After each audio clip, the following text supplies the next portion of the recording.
Assalamualaikum warahmatullahi wabarakatuh. Salam sejahtera untuk kita semua.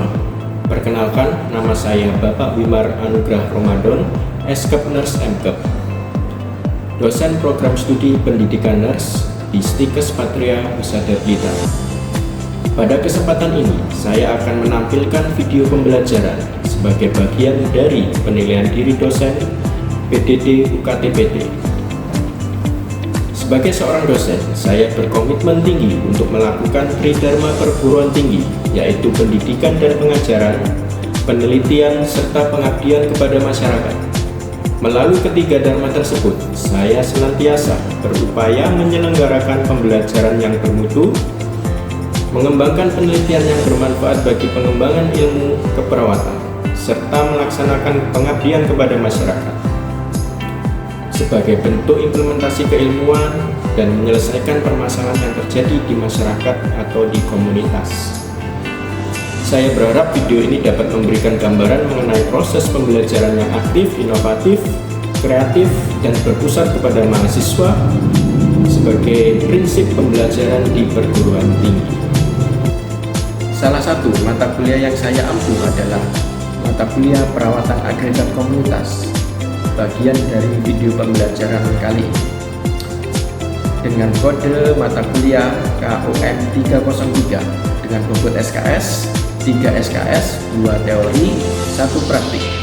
Mata kuliah ini berfokus pada asuhan keperawatan agregat komunitas serta membahas berbagai isu dan kecenderungan masalah kesehatan komunitas dalam konteks pelayanan kesehatan primer, dengan penekanan pada upaya promotif, upaya preventif, upaya kuratif, dan upaya rehabilitatif. Pembelajaran juga mencakup berbagai area khusus seperti komunitas, seperti agregat kelompok khusus lansia, agregat kelompok khusus kesehatan kerja, agregat kelompok khusus balita, remaja, usia produktif, agregat kelompok khusus penyakit kronik, agregat kelompok khusus penyakit menular, dan lain sebagainya, serta pengembangan promosi kesehatan di komunitas.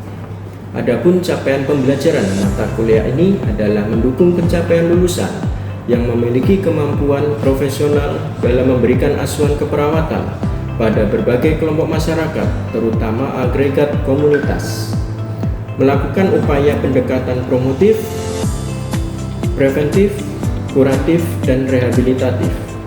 Mahasiswa dibekali kemampuan juga dalam melakukan pengkajian komunitas, menetapkan diagnosa keperawatan, menyusun dan melaksanakan dan mengevaluasi intervensi berbasis komunitas, serta melakukan analisa data berdasarkan prioritas masalah pada masyarakat, dan juga yang terakhir adalah mengevaluasi berdasarkan asuhan keperawatan yang sudah dilakukan di kelompok khusus di masyarakat. Dalam proses pembelajaran ini, saya menerapkan pendekatan student center learning melalui kombinasi ceramah interaktif, diskusi, tanya jawab, studi kasus, project based learning, serta praktik di lapangan. Melalui pendekatan ini, harapannya mahasiswa didorong untuk aktif berdiskusi, berpikir kritis, berkolaborasi, serta mampu mengaplikasikan konsep keperawatan komunitas ke dalam penyelesaian masalah kesehatan di masyarakat. Sistem penilaian mata kuliah ini dilaksanakan secara berkesinambungan, meliputi ujian tengah semester sebanyak 30%, ujian akhir semester sebanyak 30%, tugas dan praktikum sebesar atau sebanyak 30%, serta aktif dalam melakukan pembelajaran atau diskusi 10%. Penilaian ini dilakukan tidak hanya untuk mengukur penguasaan pengetahuan, tetapi juga keterampilan komunikasi, sikap profesional, dan kemampuan berpikir kritis mahasiswa dalam proses pembelajaran berlangsung. Demikian pengantar video kali ini. Selanjutnya saya akan menampilkan proses pembelajaran mata kuliah perawatan agregat komunitas. Selamat menyaksikan. Assalamualaikum warahmatullahi wabarakatuh. Waalaikumsalam warahmatullahi wabarakatuh. Selamat pagi semuanya. Pagi, Pak. Apa kabar hari ini? Alhamdulillah baik. Ya, semoga kita selalu dalam lindungan lanjutkan aktivitas saya. Kali ini kita akan melakukan perkuliahan kembali ya terkait dengan topik asuhan keperawatan agregat lansia. Kemarin kita sudah membahas terkait dengan konsep agregat di komunitas ya, apa tujuan, manfaat dan sebagainya. Sekarang kita belajar terkait dengan kelompok khusus agregat lansia ya. Sebelum masuk ke materi ini ya, alangkah baiknya kita mengulang kembali materi sebelumnya yang sudah kita bahas. Saya beri pertanyaan ya untuk mengulang dan mengingat materi kuliah sebelumnya. Yang pertama, apa itu konsep keperawatan agregat pada komunitas? Boleh salah satu mahasiswa ajukan tangan untuk menjawab. Oke, Mbak siapa namanya? Nah, silakan. Apa agregat komunitas itu? Saya jawab, agregat komunitas itu adalah suatu kelompok atau komunitas yang berfokus pada sekumpulan individu yang dengan karakteristik kebutuhan masalah kesehatan yang serupa. Betul ya teman-teman. Ingat ya. Jadi konsep dari keperawatan agregat itu adalah sekelompok kumpulan ya, yang mempunyai permasalahan yang sama di wilayah tertentu ya, mempunyai masalah kesehatan yang sama ya, mempunyai karakteristik yang sama ya. Salah satunya adalah ini kelompok khusus lansia, kelompok khusus balita, kelompok khusus ibu hamil, kelompok khusus penyakit kronik, penyakit tidak menular dan sebagainya ya. Ingat ya teman-teman. Dan pertanyaan selanjutnya terkait dengan konsep keperawatan asuhan keperawatan komunitas ya. Ada poin-poin untuk kita melakukan asuhan keperawatan ya. Runtutannya mulai dari apa saja? Yang pertama adalah pengkajian ya. Yang kedua apa? Diagnosa Komunitas keperawatan. Diagnosa keperawatan komunitas, betul ya. Yang ketiga tadi apa? Prioritas masalah. Kemudian apa lagi? Intervensi keperawatan. Intervensi keperawatan, apalagi Implementasi keperawatan, dan juga yang terakhir adalah evaluasi. Oke, teman-teman itu ya, kita mengulang lagi merefreshing otak kita kembali ke materi sebelumnya. Kali ini kita akan belajar terkait dengan asuhan keperawatan agregat lansia. Nah, tujuan pembelajaran kali ini yaitu harapannya setelah mengikuti proses pembelajaran, mahasiswa mampu menjelaskan konsep agregat lansia. Nah, dan yang kedua, menjelaskan manajemen pengelolaan lansia di masyarakat. Kemudian menerapkan proses asuhan keperawatan agregat lansia yang tadi sudah dibahas dari pengkajian sampai dengan evaluasi ya. Kemudian mengimplementasikan intervensi yang cocok terhadap komunitas lansia. Apa saja sih berdasarkan evidence praktis atau berdasarkan jurnal yang sudah ada. Oke, saya lanjut. Kita belajar agregat lansia, artinya kita harus tahu definisi dari lansia itu sendiri. Itu lanjut usia adalah seseorang yang berusia lebih dari 60 tahun ya. Kalau pralansia atau menjelang lansia itu adalah 45 sampai 59 tahun ya. Ini batasan lanjut usia, ada usia pertengahan dari 45 sampai 59 ya. Lanjut usia ini elderly itu dari 60 sampai 74. Lanjut usia tua dari 75 sampai 90 tahun. Lanjut usia sangat tua ya, itu dari usia di atas 90 tahun. Ada yang punya Mbak usia di atas 90 tahun? Saya pernah ke Jepang dulu ya. Itu banyak sekali usia lanjut umurnya 110 tahun. Ada di mati ya.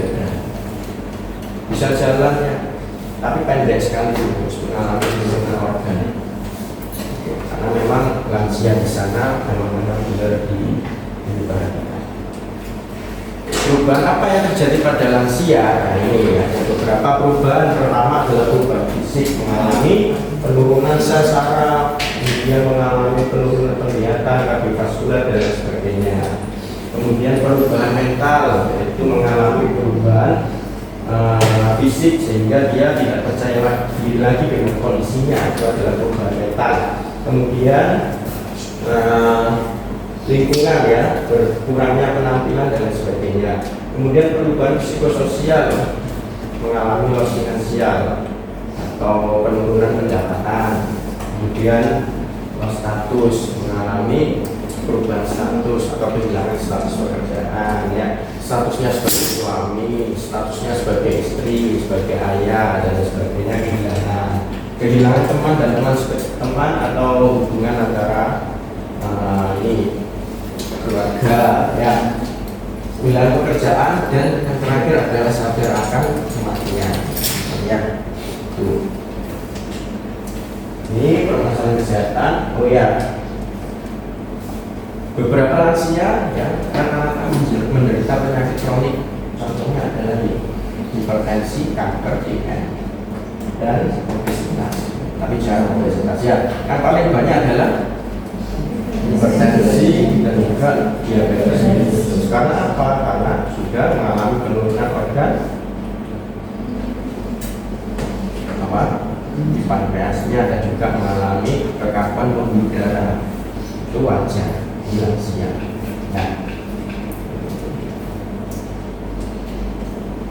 Nah, kita masuk ke tahap asuhan keperawatan pada agregat lansia ya teman-teman, yang sudah dijelaskan di awal tadi. Ada pengkajian, kemudian diagnosa keperawatan, kemudian kita memprioritaskan masalahnya, kemudian kita intervensi dan implementasi, dan juga evaluasi. Evaluasi ada beberapa, ada evaluasi sumatif dan formatif. Pertama, kita melakukan pengkajian berdasarkan teorinya community as partner, yaitu teorinya McFarland dan Anderson. Itu ada data inti yang pertama. Data inti itu membahas terkait dengan status vitalnya atau status demografinya. Kaji berapa banyak kakak yang ada di wilayah tersebut, atau berapa banyak orang atau penduduk di panti werda tersebut. Itu ya. Kemudian status vital fisiknya, PTV-nya berapa, tanda-tanda vitalnya ya, tekanan darahnya berapa, kemudian RR-nya berapa, suhunya berapa, dan lain sebagainya. Mengalami permasalahan kesehatan khusus enggak, ada yang hipertensi, ada yang DM, ada yang obesitas tidak, gitu ya. Kemudian etnisitas, ini mengkaji suku dari penduduk lansia di misal di panti werda atau di komunitas. Kemudian budayanya seperti apa dijelaskan lebih rinci, dinarasikan, gitu ya. Nilai dan keyakinan, kaji apakah agama, mayoritasnya apa, Islam atau Kristen dan sebagainya. Ya. Setiap bulan apakah ada aktivitas religi atau aktivitas yang beragama, kumpul dan sebagainya, dikaji di lingkungan tersebut, karena kita membahas komunitas. Yang dikaji adalah komunitasnya, baik itu di panti werda ataupun di masyarakat. Ya, ini data inti yang harus dibahas nanti. Kemudian setelah data inti adalah data subsistem. Ada 8 unsur yang harus dikaji. Yang pertama dari lingkungan fisik. Lingkungan fisik ini bagaimana kita mengkaji lingkungannya, ya, lingkungan di panti werda bersih atau tidak, ya, bagaimana sanitasinya, bagaimana lansia itu ada tempat untuk jalan-jalan dan beraktivitas seperti biasa, ya. Kemudian ekonominya, penghasilan dari para lansianya ya di panti werda atau masyarakat itu dari mana, itu dikaji. Kemudian sistem kesehatannya, ada enggak posyandu di sekitar wilayah tersebut, ada enggak ILP, ya, ada enggak perawat di panti werdanya, kemudian dokternya yang setiap hari ke situ. Kita bahas di data subsistem. Keamanan dan transportasi, ya, keamanannya gimana di wilayah tersebut. Biasanya lansia kalau bepergian menggunakan apa dan sebagainya. Kesulitan enggak mobilisasi antara satu tempat dengan tempat yang lainnya, ya. kemudian kebijakan dan pemerintahan yang dibuat di daerah tersebut atau di masyarakat tersebut pasti ada aturan dari misalnya RT, RW, dan lurahnya. Kalau di Panti Werda misal ada peraturan untuk panti pasti ada ya. Kita jelaskan di situ ya kebijakan itu seperti apa peraturannya. Kemudian komunikasi, ya, komunikasi ini penting ya, karena lansia di Panti Werda biasanya ada yang isolasi sosial, ada yang mengurung diri, biasanya ada yang suka bercanda, ada yang suka karaoke malah ya. Ada yang beda-beda karakteristiknya ya, tapi dia mempunyai permasalahan yang sama. Jadi kaji ya, jadi satu-satu, misal ada 50 lansia di Panti Werda, jadi kaji satu-satu. Kaji itu ya.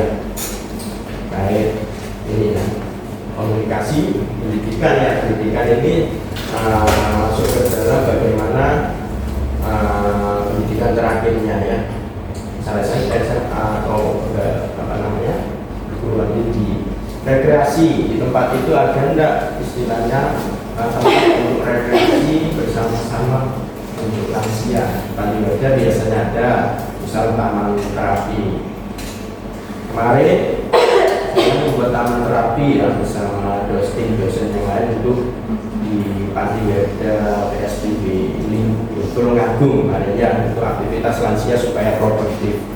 Nah, ketika lansia itu produktif ya semua gerak dan badannya gerak itu mampu ini ya meningkatkan kualitas hidupnya ya. Meningkatkan kualitas hidupnya supaya dia mempunyai usia harapan hidup yang tinggi, beda dengan lansia yang enggak banyak gerak ya, biasanya usia harapan hidupnya rendah. Untuk kita pun juga sama ya, aktivitasnya sangat mempengaruhi kesehatan kita. Ya, ketika banyak gerak itu akan meningkatkan life expectancy atau usia harapan hidup kita semua. Ya. Kemudian yang terakhir adalah persepsi kita ya, yang mengkaji terhadap keseluruhan dari apa yang kita kaji. Ya.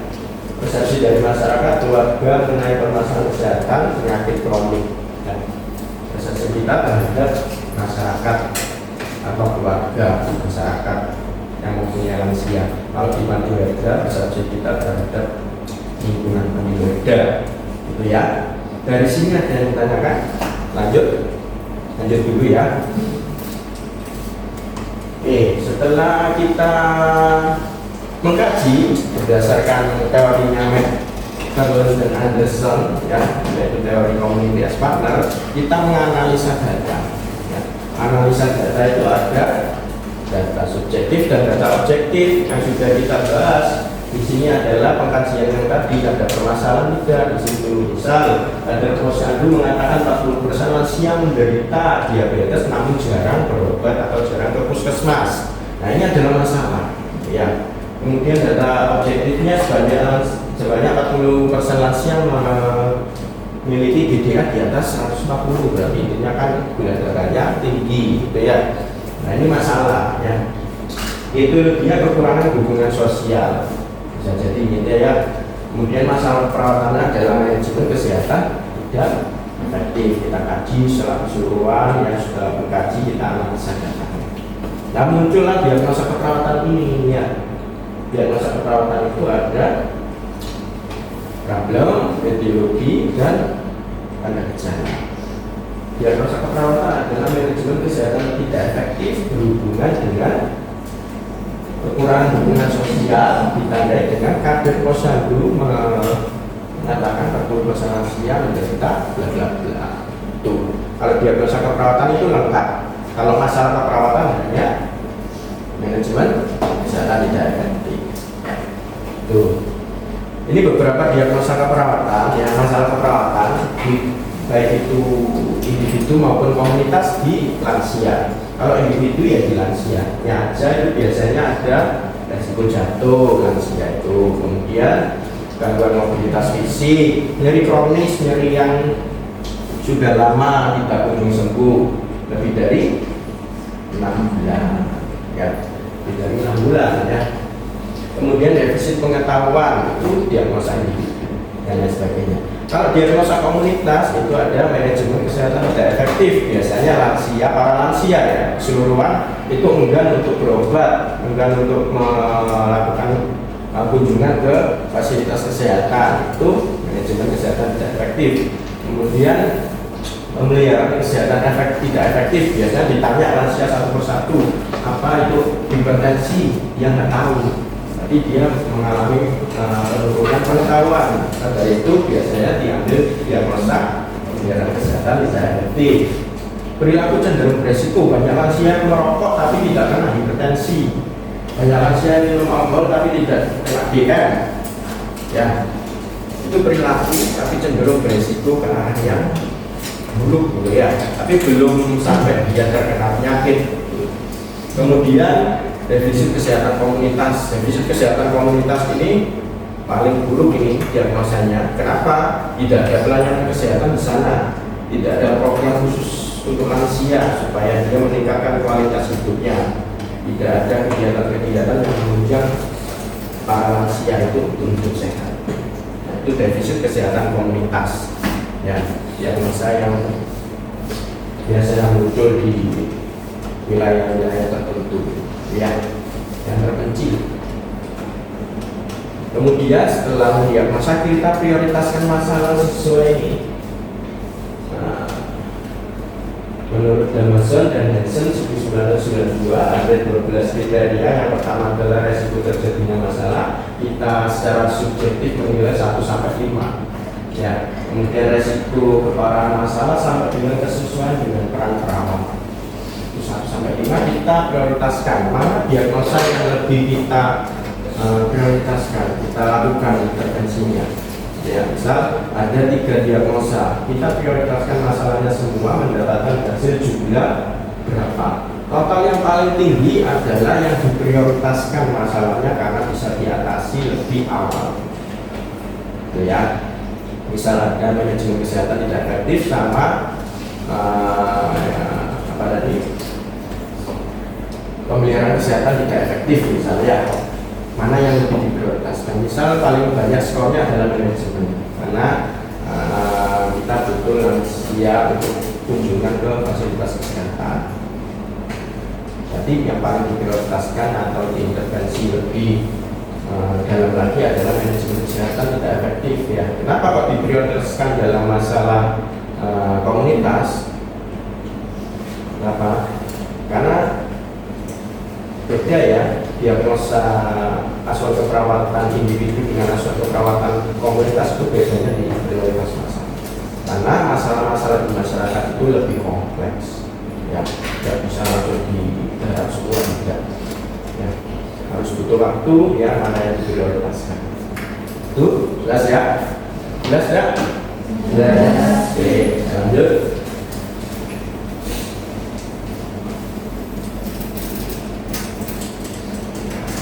Berapa menit ini? Nah, kemudian kita lanjut ke ini ya. Kita lanjut ke program kesehatan lansia. Ini adalah intervensi agregat lansia. Ada upaya promotif, upaya preventif, dan upaya kuratif dan rehabilitatif. Biasanya kalau di keperawatan komunitas itu adalah yang mengutamakan upaya promotif dan upaya preventif. Upaya promotif adalah penyuluhan pendidikan kesehatan dan masalah gizi gitu ya, perawatan jasa kesehatan dan lain sebagainya. Kemudian upaya preventif biasanya screening ya, screening atau pengkajian terkait dengan pemeriksaan berkala. Ya, entah itu TB, entah itu pemeriksaan data TB dan lain sebagainya ya. Mengelola diet makanan lansia itu termasuk bagian dari upaya preventif pencegahan. Kemudian upaya kuratif adalah pengobatan biasanya ini ya, pengobatan diabetes ya, pengobatan kesehatan mata, gigi dan lain sebagainya. Kemudian upaya rehabilitatif yaitu upaya untuk mempertahankan fungsi organ lansia supaya tetap sehat ya, dari yang sehat menjadi sehat, yang sakit bisa sehat lagi supaya tidak sakit lagi. Itu upaya rehabilitatif ya. Ini beberapa intervensi yang dianjurkan ya, terapi modalitas untuk lansia. Yang pertama adalah terapi aktivitas kelompok, bermain satu kelompok dengan teman sejabatnya, terapi musik, biasa ada karaoke dan sebagainya ya. Semua ini adalah kegiatan yang dilakukan untuk mengisi waktu luang para lansia tersebut karena dia memiliki banyak waktu luang. Jadi ketika kita di panti werda harus mengisi waktu luangnya ya dengan cara bermain atau melakukan aktivitas produktif untuk lansia saja, kualitas hidupnya di sana semakin baik. Ya, tuh.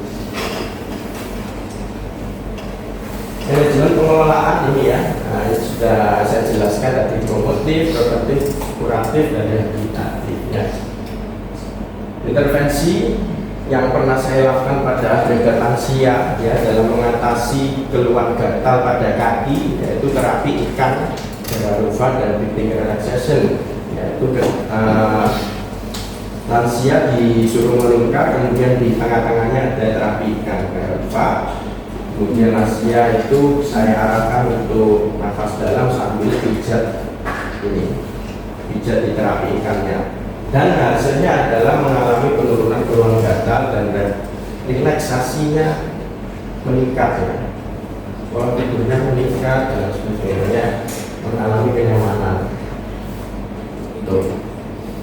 Jadi ini adalah penelitian saya bersama Bu Tia. Ternyata memang berhasil ya. Nah kemudian setelah intervensi kita evaluasi bersama ya, monitoring kegiatan yang dilakukan, apakah implementasi berjalan dengan sesuai tujuan dan harapan. Kalau belum sesuai harus dilanjutkan, kalau memang sudah sesuai ya. Ini terjadi peningkatan coping para lansia, muncul kesadaran lansia dalam melakukan BHBS, berlaku hidup bersih dan sehat, kemudian lansia mengetahui informasi terkait dengan kesehatannya. Itu harapan dari evaluasi atau program kita di agregat lansia. Ini beberapa kasus umum ya teman-teman kerjakan. Sebelum mengerjakan mungkin ada pertanyaan dulu sebelum kita melakukan tugas bersama di kasus umum kita ini. Ada yang bertanya? Oke, silakan Mbak Andini ya. Izin bertanya Pak, mengapa itu posyandu lansia lebih menekankan upaya promotif dan preventif dibanding pengobatan? Oke, baik, pertanyaan bagus ya. Kenapa kok kita di keperawatan komunitas itu lebih mementingkan upaya promotif dan preventif dibandingkan dengan kuratif atau rehabilitatif? Ya, upaya promotif itu tadi ya, bagian dasar dari manajemen pengelolaan keperawatan di agregat lansia. Upaya promotif itu salah satunya adalah penyuluhan kesehatan, pendidikan kesehatan. Kemudian upaya preventif tadi ada screening ya, screening kesehatan. Kalau kuratif dan rehabilitatif itu biasanya letaknya di rumah sakit. Nah, kalau kita di masyarakat, upaya yang paling banyak dilakukan adalah upaya promotif dan preventif, upaya pencegahan dan pendidikan kesehatan, sehingga masyarakat terutama agregat lansia itu meningkat pengetahuannya ya. Oke, terima kasih semua atas perhatiannya ya. Semoga ilmu yang saya sampaikan bisa bermanfaat untuk kedepannya. Jika ada salah kata, mohon maaf. Saya akhiri. Assalamualaikum warahmatullahi wabarakatuh. Waalaikumsalam.